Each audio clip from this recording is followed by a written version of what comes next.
Boa noite. Continuando o estudo que nós fizemos na semana passada. Só um minuto. Acho que até o final da questão 999 eu já aprendi a usar o equipamento. Então, no último estudo nosso, nós falamos daquela passagem do livro O Consolador, a pergunta 135, né? Retornando a ela aqui, só um minuto, aonde o Emmanuel, de uma forma muito didática, ele mostra se de Deus só vem o bem, então como foi criado o mal? Então ele mostra para a gente exatamente isso. Ele mostra que o mal é criado quando nos afastamos de Deus, né? Foi até interessante que essa semana eu tive um bate-papo com uma pessoa e ela é exatamente muito estudiosa, não é espírita, mas extremamente estudiosa, uma pessoa que eu respeito muito, né? Mas nós estávamos conversando exatamente sobre isso, essa definição de mal, né? E você nota que nós espíritas definimos o mal de uma forma muito simples. Nós falamos que toda vez que nós nos afastamos de Deus e acreditamos mais nas nossas inferioridades, isso faz com que a gente produza o mal. A gente acaba com a sintonia ambiental. E essa sequência de perguntas e respostas do Livro dos Espíritos é exatamente isso. E mesmo sabendo disso, mesmo sabendo dessa forma simples, mesmo entendendo isso dessa forma simples, nós produzimos o mal. Se você for lá no Paulo, ele mesmo fala com bastante clareza: o bem que eu quero, este não faço, mas o mal que não quero, esse sim eu faço. Então, quando Paulo fala isso, eu começo a rir, porque, vocês desculpam, porque Paulo já devia ter mais ou menos uns 30 anos ou mais do evento que ele cai do cavalo, né, como diz, né, aquela teofania, quando Cristo aparece para ele. Então, ou seja, já tinha 30 anos de estrada. E olha a conclusão que o Paulo chega, com toda aquela sabedoria, a espiritualidade dele toda desenvolvida. Que dirá nós? Vocês concordam? Como é que fica nós? Então, já continuando para a próxima pergunta, que seria a pergunta de 635, começando a aula de hoje, nós temos a pergunta que é o seguinte: das diferentes condições sociais nascem as necessidades que não são idênticas para todos os homens. A lei natural pareceria, assim, não ser uma regra uniforme, ou seja, já que existem diferentes condições sociais, a lei natural, então, de bem e mal, não seria diferente? A resposta dos espíritos não poderia ser mais clara, né? Essas diferentes condições existem na natureza e são concordes à lei do progresso. Isso não contraria a unidade da lei natural que se aplica a tudo. Ou seja, a cada um vai aplicar o mal de uma forma diferente, né? Não sei quanto tempo que tem, uma tribo dessas realmente que são isoladas no Amazonas, um dos índios, ele flechou, né? Ele matou um integrante do FUNAI. Na cabeça dele não é um integrante do FUNAI, é alguém que não pertence à tribo que vai chegar lá e vai atrapalhar a vida dele. Eu não vou questionar isso, tá? Então, na cabeça dele, aquilo é um perigo, e um perigo ele tem que acabar com o perigo. Então, assim, ele está no estado de ignorância tal que ele consegue fazer isso. Ah, mas ele produziu mal? Produziu. Isso não invalida o que ele fez. Ele tirou a vida de um ser humano e produziu um mal.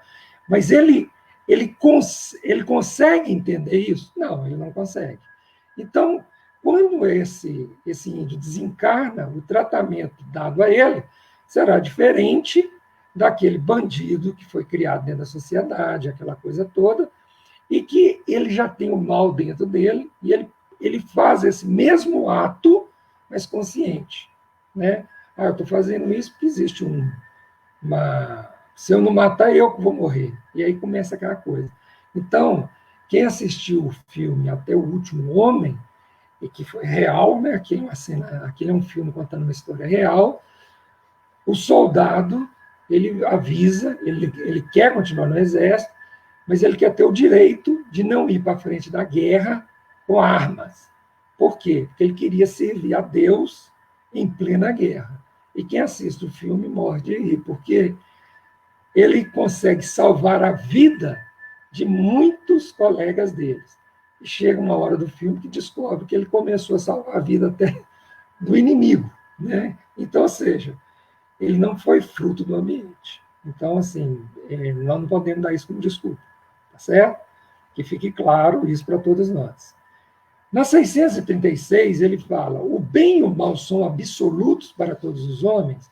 Ele fala aqui, olha, é o que eu acabei de dizer, a lei de Deus é a mesma para todos. O mal, contudo, depende especialmente da vontade que se tem de fazê-lo. O bem é sempre o bem e o mal é sempre o mal, qualquer que seja a posição dos homens. A diferença está no grau de responsabilidade. Foi exatamente o que eu acabei de dizer. Nós temos que tomar cuidado com isso. Se eu já sei que eu não devo, né? Eu já sei que eu não devo, e mesmo assim eu faço, né? Então não dá. Eu tenho um amigo meu que eu torço para um time, ele torce para o outro. Então a gente gosta de brincar um com o outro. E eu falo com ele, né, que os verdadeiros amigos conseguem brincar um com o outro sem irritá-lo. Né? E aí a gente começa a brincar um com o outro, aquela coisa toda, mas se surge um assunto sério, a brincadeira fica de lado. Agora, você sabe que a pessoa não tem esportivo, você sabe que a pessoa não consegue conversar com aquele assunto de forma madura e calma. Aí você vai lá e cutuca a ferida, me desculpa. Você é causador de atrapalhar a sintonia do ambiente. Então, quando você pega o WhatsApp e vira para mim com a cara mais santa do mundo, mas eu recebi, né? Eu não tenho culpa. Se você recebeu e você não tem certeza, sua obrigação é não passar para frente. Então, imagine toda vez que você vai fazer alguma coisa, imagine assim, muda de lado, estão fazendo comigo. Como que eu me sentiria? Aí fica fácil de você ver se é o grau de responsabilidade naquilo que você está pensando em fazer. Tá certo? Então, não dá para só estudar o livro dos Espíritos. Tem que aplicar. E vai ter prova. Né? Se não passar, reencarna e tem que fazer de novo. Considera-se culpado, aí, ó, algum exemplo que eu dei, né? Um selvagem que cede ao seu instinto de alimentação de carne humana, essa piora um pouco, né? É o que ele falou, que o mal depende da vontade. Pois bem, o homem é mais culpado à medida que tem discernimento sobre seus atos. Se eu sei o que eu estou fazendo, então não tem desculpa. Não é o caso. Tem um caso que aconteceu, real também, que eu estou falando aí, pessoas que têm mais de 18 anos, assim como eu, né, lembram desse caso. É um avião que caiu nos Andes e, para sobreviver, chegou um momento que os sobreviventes foram obrigados a comer a carne das pessoas que faleceram. Na época, foi discutido isso, né? Foi uma coisa assim que foi muito discutida. Aí, quando me perguntaram, eu até comentei, falei, olha, cabe a Deus, né? Porque o instinto de sobrevivência sempre fala mais alto. Então, esse tipo de coisa, eu falo que você será testado em seus extremos em algum momento da sua vida. Cuidado, porque aí você vai se conhecer, você vai saber quem é você, de fato e de direito. Então, No caso deles, né, eles foram muito mal recebidos na sociedade, como se eles tivessem cometido um crime. Na verdade, eles estavam tentando seguir uma lei natural, que é a lei da sobrevivência, né? E de forma bastante respeitosa. Vários deles tiveram muita dificuldade, e aí os amigos que tiveram que conversar e tudo mais. Então, você nota, é diferente de uma guerra, né? Que você instiga a guerra, que você, igual aconteceu na Bósnia, né? Então, por que eu estou trazendo exemplos do dia a dia? Porque você lê uma pergunta dessa, larga ela solta, explicadinha, é difícil, né? Então, assim, igual a Bósnia, eu atacar meu vizinho. Ah, mas a Bósnia é uma guerra. Ah, então tá. Eu não sei para quem que você votou, não. Mas você lembra a briga que foi? Você lembra as palavras que você falou para aquela outra pessoa, às vezes da sua família, que votou no outro candidato que você não queria? Entendeu? É isso que nós estamos falando aqui.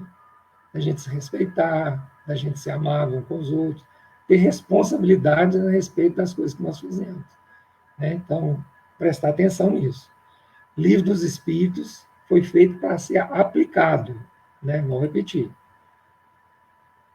Em muitos casos, o mal que se comete é o resultado das circunstâncias diretamente causadas por outros homens. Neste caso, quem é o mais culpável? Aí ele repara, o mal recai sobre aquele que o causa.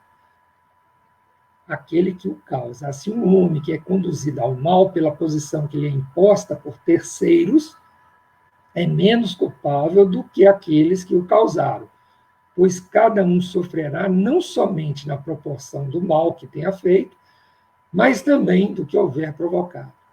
Toda vez que eu leio essa pergunta, eu lembro de uma passagem do livro de Ivone, onde o obsessor fez tanta coisa em cima da moça, que aí ela vai e pula do penhasco. Na hora que ela pula do penhasco, o obsessor cai ali na real do erro, do que ele fez, e aí ele se esconde, como se ele pudesse se esconder da espiritualidade maior. Na hora que eu li aquilo, eu pensei assim, quantas vezes eu já fiz isso? Quantas vezes eu fui irritando a pessoa até a pessoa perder o seu, o seu alinhamento espiritual a ponto de estourar. E aí eu fico com vergonha. E aí eu me recolho, né? Então, você vê ali o que o Livro dos Espíritos fala. Se você participou como agente causador, tenha certeza que você vai participar também da reparação, né? E com o grau de responsabilidade do seu entendimento. A próxima, se não me engano, a próxima pergunta, a gente vai entender melhor. Aquele que não pratica o mal, mas se aproveita do mal praticado por outrem, é culpado no mesmo grau? Olha só, é o que eu estava falando. Se você aproveita do momento da fraqueza do outro, e quem está fazendo mal? Quem está fazendo mal é o outro. Então você também vai ser culpado. Eu lembro de um estudo que eu fiz, eu não sei se eu cheguei a fazer no Cefacis, mas eu lembro que eu fiz lá em Três Pontas, a respeito da banalidade do mal. A banalidade do mal foi um termo cunhado pela Hannah Arendt. Eu não sei se a pronúncia é correta. Como se diz, perdoe o meu francês. Ela é uma judia que fugiu da Alemanha na época da guerra. Quando teve o julgamento lá dos crimes de guerra, ela pediu para ser, se não me engano, esqueci agora o nome do jornal, mas é um daqueles jornais famosos dos Estados Unidos. Ela foi lá e se ofereceu para ser a repórter. E ainda vendeu muito bem o produto. Ela falou, olha, eu sou judia, falo fluentemente, né, e falo também o inglês. Então, ou seja, eu consigo pensar como um judeu, então eu vou entender todas as nuances que vai estar acontecendo no julgamento e consigo traduzir isso para o inglês com as nuances, sem perder a nuance. é muito comum as traduções ser pior que o original, exatamente por causa da nuance da língua, né? E ela foi lá. E engraçado que ela é judia. E ela foi que chamou atenção para o mundo, na hora que estava todo mundo julgando todo mundo, ela chamou atenção para quê? Ela chamou atenção para o fato de que nós estávamos julgando os alemães, mas nós não estávamos julgando os judeus que ajudaram os alemães. Aí o pessoal caiu no pé dela. Eu falei, não, mas o judeu, se ele não ajudasse, eles matavam. Aí ela pegou e falou assim, você acha que se um alemão negasse, ele não seria morto? Então ela tentou mostrar para o mundo, não que se estava certo ajudar ou errado, ela falou assim, mas você tem que pensar. E aí ela virou e falou uma coisa muito interessante, não pensar também é crime. E aí ela mostrou vários casos de alemães que ajudaram, correndo risco de vida, inclusive vários deles foram mortos, e vários judeus que optaram para ter uma vida mais fácil e se juntaram com os alemães. Então, por que eu estou dando esse exemplo? É muito fácil eu me juntar com o mal. Porque para juntar com o mal é muito fácil. É só eu não fazer o bem. Fazer o bem dá trabalho. O mal não, o mal é muito superficial. Fazer o mal basta eu ficar na minha. E aí acabou. E deixa, eu não tenho culpa. Isso não é comigo, entendeu? Então, aí fica fácil. Então, ela alertou todo mundo desse risco, né? Então, assim, eu acho que cabe aqui exatamente a respeito disso, nesse caso. Então, o que ele fala? É como se o cometesse, ou seja, aquele que não pratica o mal, mas se aproveita, é como se ele cometesse o mal. Aproveitar é participar. Talvez tenha recuado diante da ação, mas se a encontra realizada e dela se serve, é porque a aprova e a teria praticado por si mesmo, se pudesse ou se tivesse ousado. Então, é o que eu estava falando, é aonde ela nos alertou, quando eu falo a nós, né, a comunidade mundial, cunhando o termo, a banalidade do mal. Né? Ela fala esse termo, ela usa esse termo lá no livro dela. Continuando aqui. O desejo do mal é tão repreensível quanto o próprio mal? E, graças a Deus, a resposta deles é depende. Há virtude em resistir voluntariamente ao mal, que se deseja pôr em prática.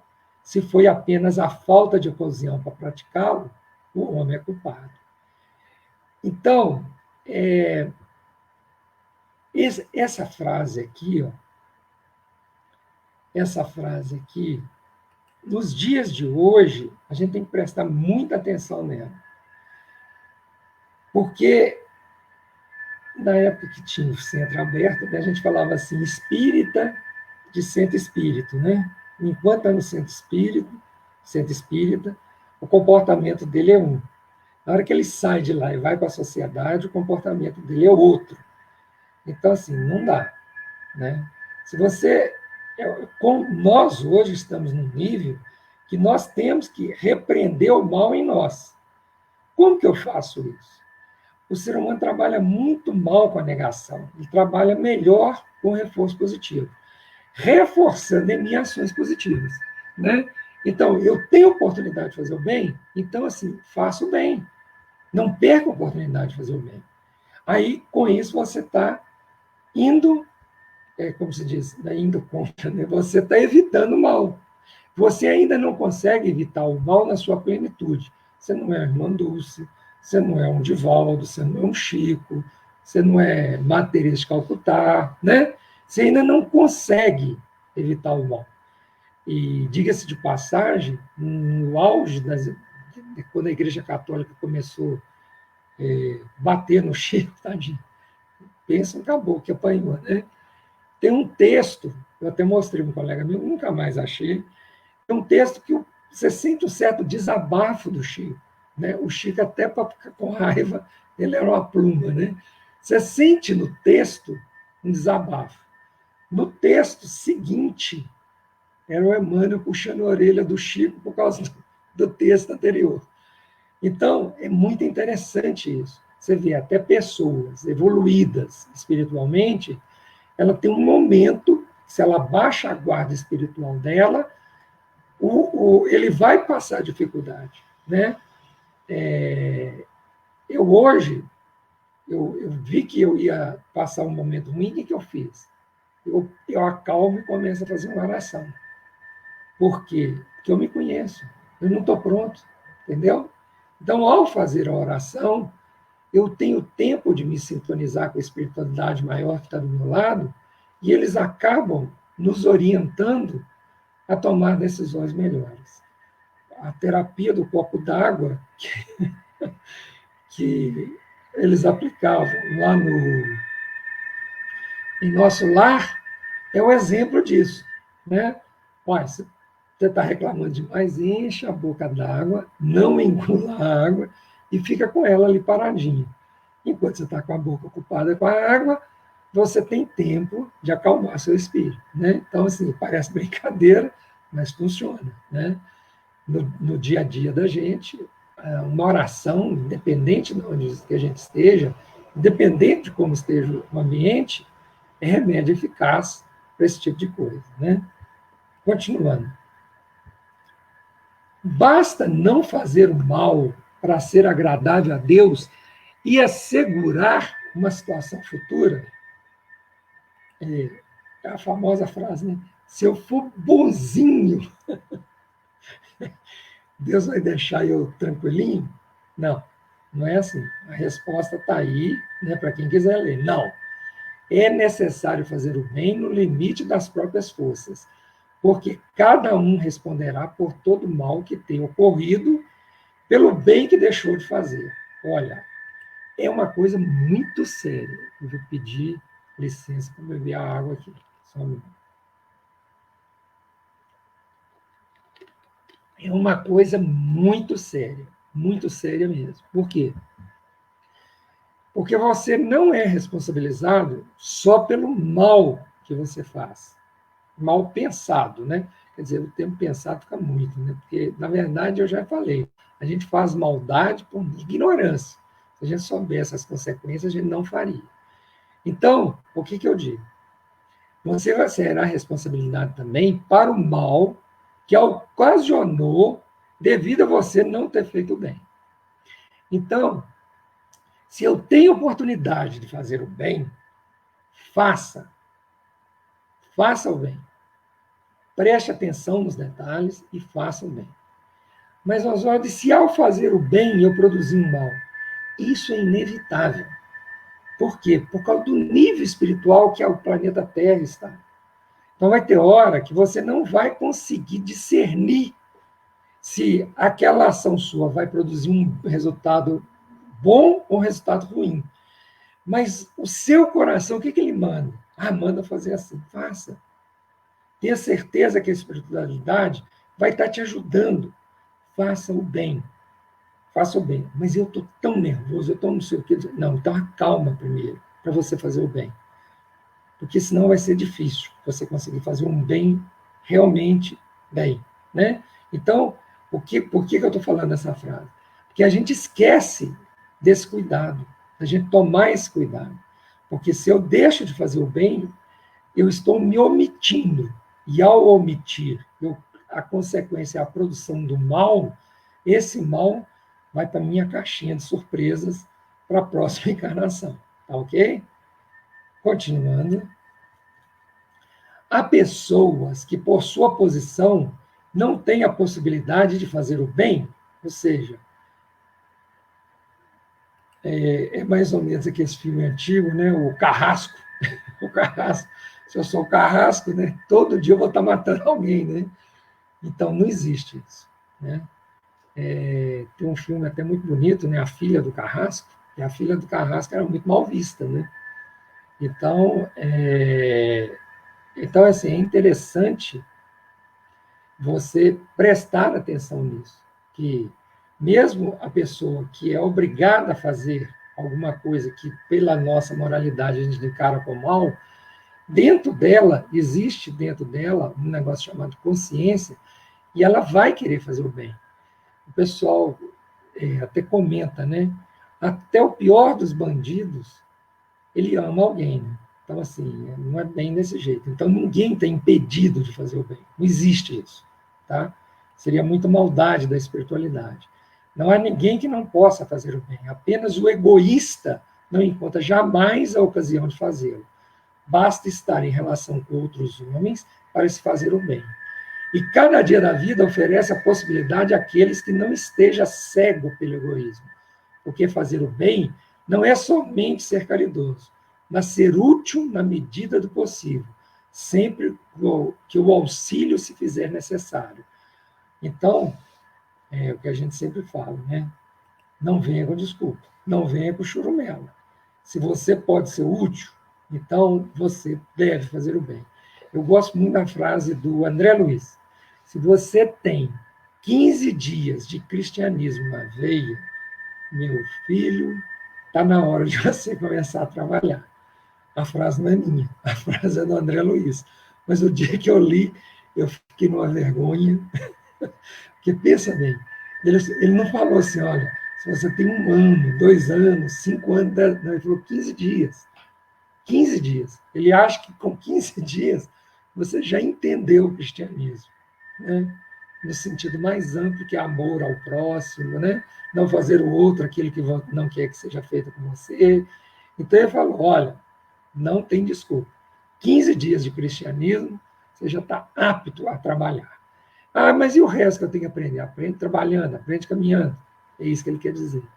O André Luiz, ele, de vez em quando, ele puxa a orelha da gente, né? Com muita vontade. Vamos ver se dá tempo mais uma, né? 19h58, daqui a pouco nós temos a Amabile. Então, o meio no qual certos homens convivem não é para eles a causa principal dos vícios e dos crimes? Olha só essa pergunta. Ele está julgando aqui a culpa na pergunta, ele está tentando, quer dizer, Kardec não está fazendo isso, né? Ele está fechando uma porta que nós usamos sempre como desculpa. Ah, mas você não entende como é que funciona a minha empresa. Ele fala que sim, contudo, ainda existe uma prova lida pelo próprio Espírito quando em estado de liberdade. Ele quis se expor à tentação para ter o mérito da resistência. Olha só, se no seu ambiente de trabalho só tem traíra, isso não é justificativa para você ser mais um, entendeu? Então, você talvez seja o espírito de luz que Deus colocou lá naquele meio para que aqueles seus irmãos que ainda estão chafurdando na ignorância consigam sair de lá. Entendeu? Então, muito cuidado de você justificar a sua atitude pelo ambiente que você está. Gente, agora que eu vi, nós estamos em cima da hora. Eu agradeço a presença de todos. Estou à disposição para fazer, se alguém quiser fazer perguntas. E agora vamos assistir a Amaro. Muito obrigado e até quinta-feira.